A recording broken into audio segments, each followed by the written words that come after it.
Okay. So as promised, this is Philosophy Friday. It's spelled with PH on the Friday part. I was just listening to a discussion, tape discussion of a couple of theologians, sort of Christian scholar guys, discussing, Constantine and Athanasius, or Athanasius, is that his name? Bishop of Alexandria, who was a heavyweight back then. And they were talking about the Council of Nicaea and how people got together to decide the particulars of God, like how exactly does Jesus, what relationship does Jesus bear to God, the original God,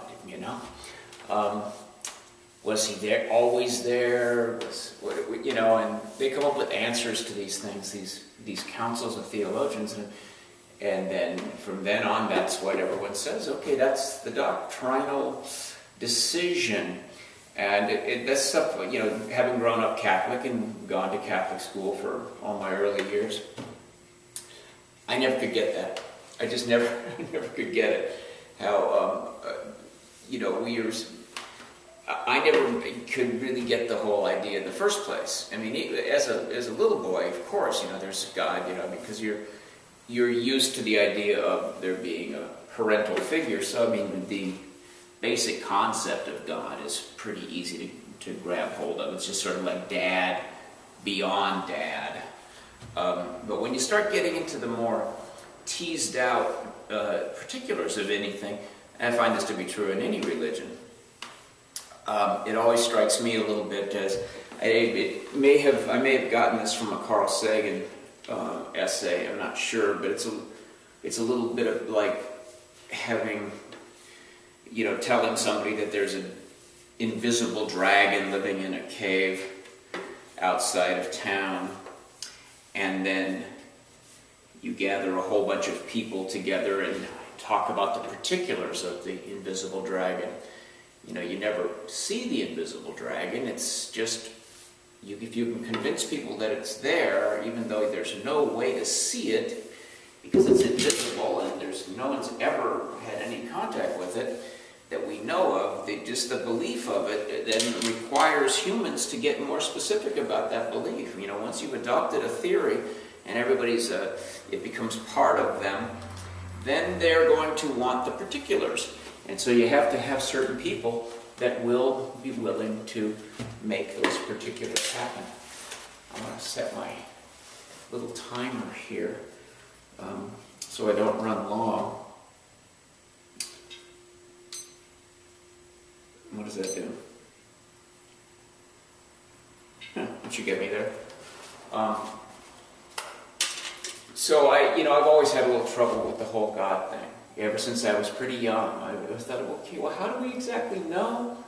And how do we know these people weren't just, I guess once I knew that for a very long time there was no written history, it was just passed down from person to person, and I had lived long enough by the time I was in about 4th grade to understand that witnesses are notoriously unreliable, and particularly the further they get from the event, if things start getting embellished, I did it myself. I was enough of a liar as a child to realize, wow, if I can do this, I tell a story 3 times and it's gotten better every time, and I like the reaction I'm getting, so I start making it more interesting.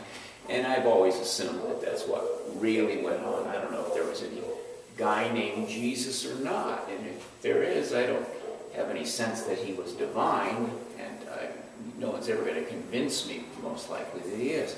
Having said that, I have become convinced largely by listening over the years to the radio talk show host, Dennis Prager, who I've listened to off and on over the years. And one thing that's been consistent with him is the belief that religion is necessary to society. And I've become persuaded of that. At one point, I'll probably always be an atheist, but at one point I was what might be called an evangelical atheist. I wanted to convince other people that there was no God, and I was interested in making that case. As we see so often now, the guys that can't stand for there to be a nativity scene up, they've got to erase other people's religious beliefs in order for theirs to be justified. And, they need to be right about it. And I was like that for a long time. And I think that my son is turning into that guy. I hope that he grows through it as well. I'm convinced that humans need something to believe in that guides them toward being their better selves. So what I came up with on my own is something called the three-tribe theory. And I'm going to share that with you right now. About 20 years ago, I got very, very interested in evolution, in evolutionary biology. I sort of came through it, I think through, I'm not exactly sure what my entry point was. It probably was Carl Sagan in his book, Dragons of Eden. And I knew about evolution a little bit, and I understood something about it, but it wasn't until I read that I started really seeing the opportunities for a sort of evolutionary philosophy, certainly in evolutionary psychology. And I started understanding that we are the humans that we were before we had society. We really are that. We've got a dog barking next door. The little guy I might have to go kill him. He might totally ruin this, because you can hear him better than me probably.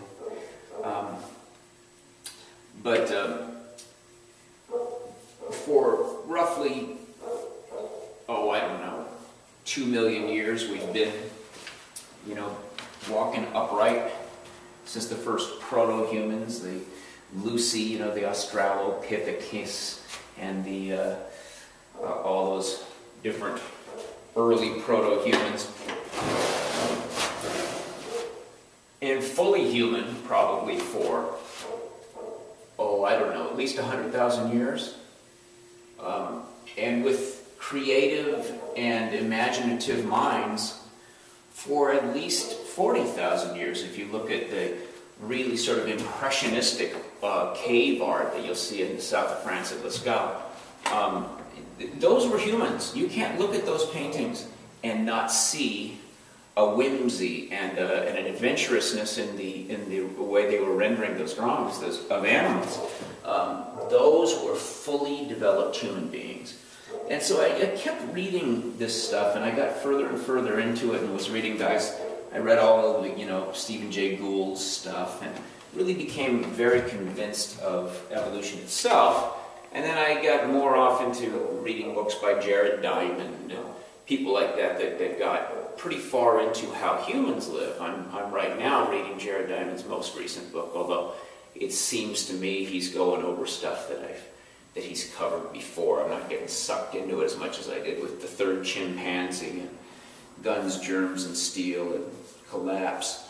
But I'm pretty certain and comfortable in the knowledge that we are basically the same humans we were back then.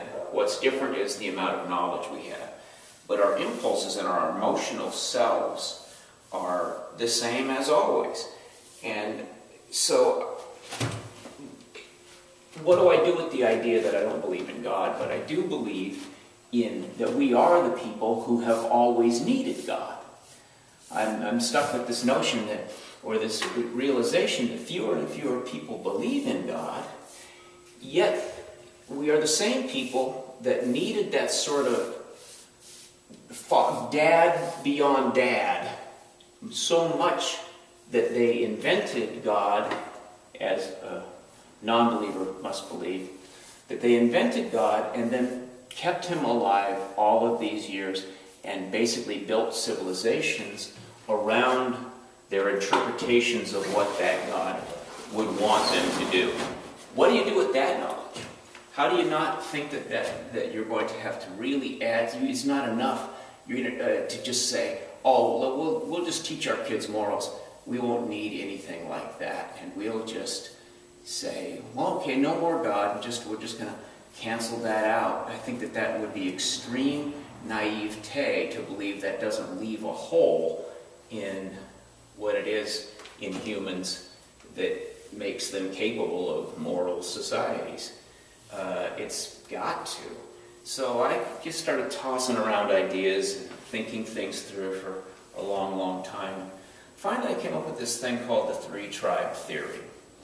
And my belief is that humans, in their, just to say a normal human, would belong to three tribes. If you just grab anybody off the street, any normal person walking down the street with a briefcase and looks like they have, some connection to the world, that person belongs, in my view, to three tribes. Now, I'll describe the tribes, and I'm going to skip one in the middle. The first tribe would be the immediate family. This is the smallest tribe. This is tribe number one. And this is what most of us have. This would might be four other people. And your fortunes are directly tied to this person. We all know what an immediate family is. A nuclear family or otherwise. Somebody's main familial unit. That is the first tribe. Now I'm going to skip the second tribe and go right to the third tribe. And the third tribe is society at large. It's the mega tribe, right? And what's going on with the mega tribe is, in the same way that your immediate family is hyper-conscious of you and dependent on you and you on them, the mega tribe doesn't know you're there, nor care. It doesn't. And you have to follow the rules of the mega tribe, but you don't get a lot of satisfaction out of it. You can go out and follow all the laws of the mega tribe, and you get home that night and say, well, I didn't break any laws, but nobody called to thank me, and I didn't get any attaboys for having stopped at all those stoplights. The mega tribe doesn't know you're there. It influences you a lot, but you don't influence it, which is why we need the second tribe. And that would have been the tribe that traditionally is given to us through the village, the small town, the church. What's the word I'm looking for? We atheists run out of words when it comes to talking about church. The church congregation. I think it has to do with the sort of tribal number, the Dunbar number for Robin Dunbar, the British anthropologist came up with the Dunbar number, and it shows up all through anthropology. It's about 175 people, 150 to 200 people. It's this tribal group wherein you can know everybody's name and know a little bit about everybody.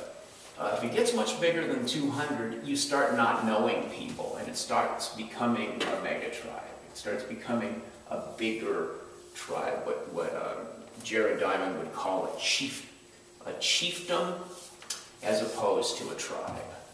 And whereas the small little band, back before we had things called immediate families, probably would have been called a band.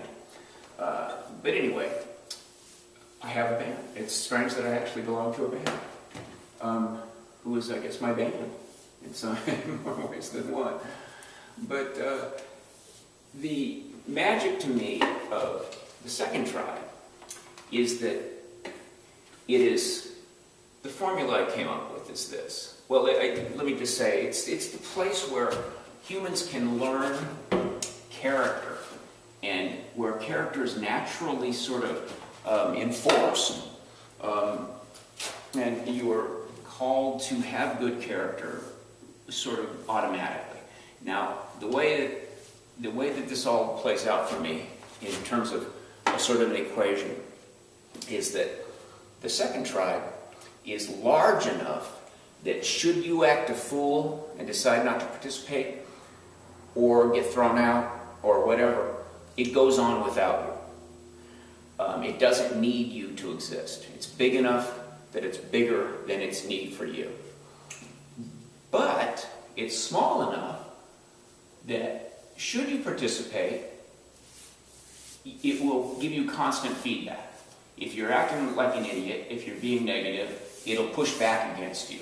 The members of that tribe know who you are. There's an accountability. They remember what you said. They remember other things you've done. They see the patterns in your behavior, and they give you negativity when you're being an idiot, and they give you love or acceptance or admiration when you're being great and productive. So just by belonging to this thing, you naturally are drawn toward your better self, or your best self. And you are naturally sort of steered away from your most self-serving and sort of venal self.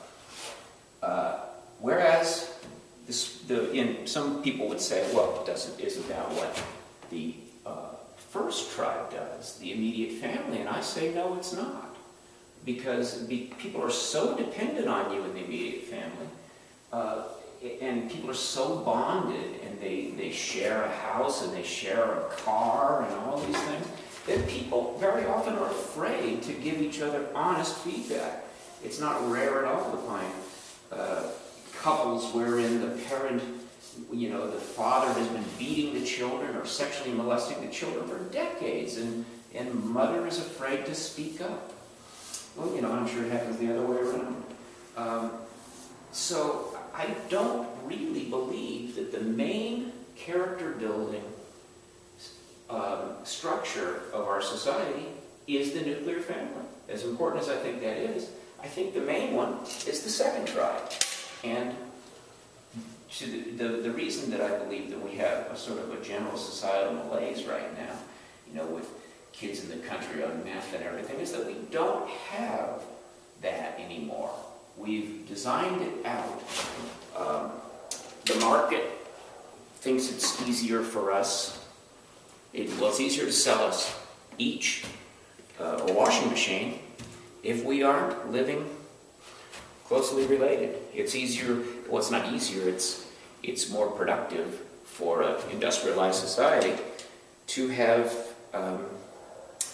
everybody living in individuated pods, wherein they're all going to need furnishing, and everybody's got to have a couch, and everybody's got to have a barbecue, and most things are done in individual family groups. So my three-tribe theory focuses on the second tribe, and my production company that I have with my partner Alexia, I keep toying with the idea of officially calling it Second Tribe Productions. And what we do, we put on musical events. A lot of them. That's what we were doing yesterday. I showed you the 2 big pots of chili that I had on the stove. I drove from here after cleaning up in this bathroom here, best I could after working. Drove down there and we put on a musical show at a place called Kulak's Woodshed, which functions for me as my second tribe. Now, I am not in charge of Kulak's Woodshed. It's the property of, it's the dream and vision of a guy named Paul Kulak, who built this little listening room and funky sort of little experimental lab and for creatives. About 15 years ago, he opened this thing, or 14 years ago. And I have run hot and cold on him over the years. He and I don't always get along. But I've met so many friends there, and so I keep participating with this thing. And that I know it's sort of my second tribe makes me a better person. Because if Paul gives me some shit about something, or a change happens that I don't like, and I stalk out of there for a while, and I miss it. And I've noticed it doesn't miss me as much as I miss it. There's new people coming in all the time. It continues apace. And I have to find it within myself to conquer whatever little ego thing was offended or whatever, and get back in there and contribute. Try to make it better or bring it more toward me through my positive contributions, which is why I do this rent club thing that I was doing yesterday. It's my contribution to the thing. The only way I get any power in that tribe, the only way I get any ongoing respect is through contribution. it draws me to a more mature version of myself, and therefore it is my second tribe. And Alexia is sort of my immediate family, and she and I, we beat each other up all the time, and I don't always treat her well at all because I know she's not going anywhere, and I don't feel a threat of losing her really to the degree that I should if the job at hand is to become the best me possible. And of course, we all belong to society, the mega tribe. It doesn't know I'm here. For 6 years of my life, I was a drug dealer. I drove around, I had drugs in my trunk most of the time. Society didn't know it. All I had to do was be moderately careful and not use payphones. Not use my regular phone. We didn't have cell phones then. I had to go to a payphone to make my drug calls. And nobody knew. Society at large wasn't keeping me from doing that. If I'd have belonged to a small group of people, though, that found that onerous and gave me so much value to my life that I wanted a positive opinion of them, I wouldn't have done that. But I didn't have that. I didn't belong to any sort of community. And this is, ties back into things that Dennis Prager says, of course. This is not something he would respond to. He doesn't much believe in evolution and certainly believes in a more biblical thing. But it's sort of the same thing. It's just I think this is sort of a religion that science junkies could embrace, because it's really not a religious, but it's taking the aspect and sort of understanding the aspects of the positive value, why you can transmit morals and ethics across generations better within a structure of a group, like a church congregation, than you can just by telling your kid, and then your kid goes out and you hope for the best. Which is not entirely ineffective, but you can't really trust that. You need something bigger than that. So the second tribe to me is where all that takes place, and I am living it with my association to Kulak's Woodshed. And so as we go onward, I'm looking more and more for ways to play that out. And I think when people join cults, that's what they're looking for. And if somebody gives them enough attention and feels them and needs them, even if that need is, we need you to sell your car and give the money to the group, people respond to it. And they look at that later and they go, why did I fall for that bullshit? Well, you did because it's a human innate need to be part of a tribal group that is of that size, that is the second tribe's size. And so my goal is to do something like that with my own music, while steering widely clear of the notion of some sort of cult of personality. What am I doing here? I got my little beeper going off here. Completely threw me off the track. I don't know where I was going with this now. So anyway, that's basically the second tribe theory, and we're talking a lot about it. Alexia and I, we're always trying to build community. Oh, I know the wrinkle that I wanted to add to it that I just really came up with this year. After my association with Paul Kulak and Kulak's Woodshed, the woodshed is always under some stress. It is always about to fold up. We can't make the rent, or we can't pay the bills, or the neighbor wants to shut it down, or there's parking issues. It's a place where people gather and there's music going on. There's always some kind of crisis going on there.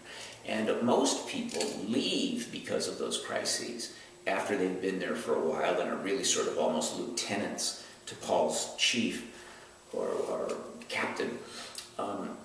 And I finally figured out that that's the good thing about it, that I think ideally a second tribe ought to have some innate purpose. With Kulak's Woodshed, it is to play music and to create an environment where people can grow creatively. That's the purpose. And in a church congregation, it's salvation of the soul. In a small business, which can make an excellent second tribe, it's, paying the bills and selling enough of a product that the thing survives as a business. It can be a great second tribe with the right kind of leadership and feedback between the leadership and the people working there. So I realized after a while that the wrinkle that I've sort of added to it this year, beyond the equation that it's big enough to go on without you if you drop out, yet small enough to feel your presence and encourage you toward that being a positive presence. The wrinkle that I've added this year is that it should have a really identifiable purpose, one that everybody can understand, that has been communicated clearly to everybody, and that is really real. It is something that responds to people's innate fears and assuages those in some way, hopefully. And the other thing is that there be some threat, that it stop. There's some threat to it. And if you look at the cults that people really got into, like Jonestown or something like that, he was always telling them how threatened they were. So there was always some real or imagined threat. And that got people, rather than running off, it made them cohere. So with Kulaks, I think, I've just embraced it, as wacky as it is there, as sometimes difficult as Paul Kulak is. I've embraced it. I'm not the king. I'm not the chief. I'm a functionary in that world. Yet I have to find a way to do that, to contribute myself, and that has really helped me to build character in a way that I wasn't doing before. I was just sort of, in some ways, I just sort of arrested my development that way. But anyway, I've been really in there for like 6 years now or something like that, and believe me, it's nothing at all like a cult. but it has a lot of these. So a lot of the characteristics of the second tribe. And so I hope that was elucidating to you, or illuminating to you as elucidated by me. And we'll talk more about it, I hope. Okay? So that was Philosophy Friday.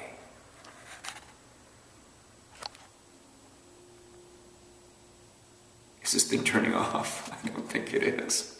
I'll try that again. That was Philosophy Friday.